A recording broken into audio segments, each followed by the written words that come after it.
دیکھو بھائی، شیر کی کھال میں اگر گیدڑ دیکھنا ہو نا تو پھر ٹرکی کو دیکھ لو۔ کتنا زیادہ افسوس کی بات ہے کہ جو اپنے آپ کو مسلم لیڈر درشاتا رہا، جو یہ بتاتے رہے کہ ہم جو خلافت لے لیں گے واپس، اس کے بعد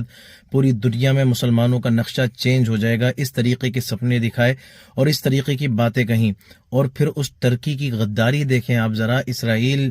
کو جن دیشوں نے ہتھیار بیچے، ٹاپ 10 میں 5ویں نمبر پر یہ ٹرکی ہے کہ جس نے اسرائیل کو ہتھیار بیچے، جن ہتھیاروں کو وہ وار میں فلسطین کے خلاف استعمال کر رہا تھا۔ اب 56-57 ملکوں میں ایران آگے آیا ہے اور ایران نے بمباری شروع کی ہے، ایران نے ملیا میٹ کر کے رکھ دیا ہے، آپ یہ سمجھ لیجئے۔ ورنہ اگر اسرائیل کے اندر بہت زیادہ پاور تھی، جو پاور گونجی جاتی تھی پوری دنیا کے اندر، جس پاور کے چرچے ہوتے تھے، ہمارا میڈیا بھی جس پاور کی بہت زیادہ چرچے کیا کرتا تھا، اگر واقعی وہی پاور مینٹین تھی اسرائیل کی، تو پھر یو ایس اے کو ساتھ ملانے کی کیا ضرورت پڑ گئی؟ امریکہ کو کیوں میدان میں کودنا پڑا؟ امریکہ نے حملہ کیا ایران کے اوپر۔ اب یہ ایران اتنا زیادہ آگے ہے، اتنا زیادہ کہہ سکتے ہیں کہ منصوبہ بندی ہے ایران کی، کہ جس جگہ حملہ کیا گیا وہ جگہ آلریڈی خالی کرا دی گئی تھی۔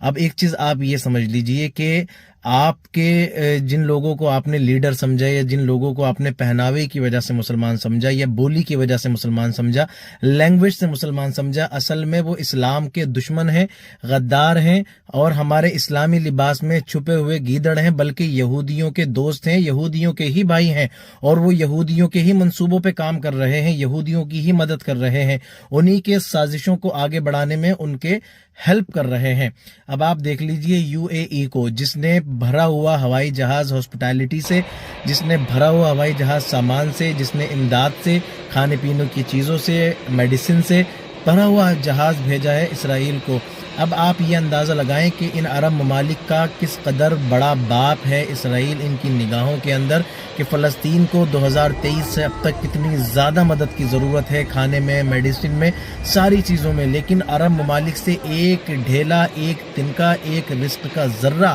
وہاں نہیں پہنچا۔ لیکن 5-6 دن، 6-7 دن، 8 دن، 10 دن کہ اسرائیل کی وار میں جو ایران سے اس کی ہو رہی ہے، تو اس میں یو اے ای نے پورا جہاز بھر کے بھیج دیا ہے۔ اس کے بعد ان کی اصلیت بتانے کے لیے کوئی اور بات لانے کی ضرورت نہیں ہے۔ ان کی بدتمیزی، ان کی خباثت، ان کی گندگی، ان کی غداری کو ثابت کرنے کے لیے ایک یہ ان کا کام ہی کافی ہے۔ تو بی اویئر، یہ سارے لوگ اسلام کے نمائندے نہیں ہیں، رہنما نہیں ہیں، ان سے بہت دور ہوئیے۔ اور جو جنگ ہو رہی ہے، آپ دعا کریں کہ اللہ تبارک و تعالی تباہ کر دے ان سارے ظالم اسرائیلیوں کو۔